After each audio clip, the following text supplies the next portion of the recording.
Яны адказваюць за святло і святочнае ў тым ліку. Навагодняя вулічная ілюмінацыя, як нішто іншае, ўплывае на эмацыянальны настрой. Нават калі надвор'е, мякка кажучы, нелётнае, супрацоўнікі пінскага ўчастка горсвятло манціруюць і падключаюць безліч правадоў і тысячы агеньчыкаў. Словам, робяць усё, каб упрыгожыць горад да Новага года. Знакамітае Пінскае кольцо, Першамайская, вуліца і плошча Леніна, праспект Жалтоўскага. Ужо расквеціліся рознакаляровым святлом. Из практики просто мы пришли к тому, что чем меньше иллюминацию, которую установили, трогаешь, тем дольше она служит. Поэтому приняли решение, что есть конструкции, на которых необходимо демонтировать иллюминацию. Это такие места, как разделительные полосы у нас на улице Первомайской и проспекте Жалтовского.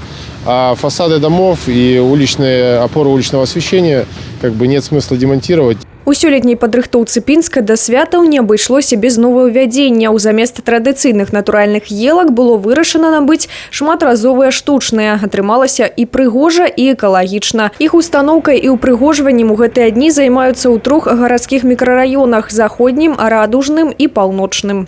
По микрорайонам установлены искусственные ели. Эти ели мы, несмотря на такую дождливую погоду, все равно мы украшаем. И будем стараться в течение 2 дней порадовать наших жителей города новой закупленной иллюминацией. Эти елки были закуплены за счет средств бюджета и также привлекли спонсорскую помощь. Што тычыцца галоўнай навагодняй елкі Пінска на цэнтральнай плошчы, то яе устаноўкай камунальнікі зоймуцца ўжо ў панядзелак.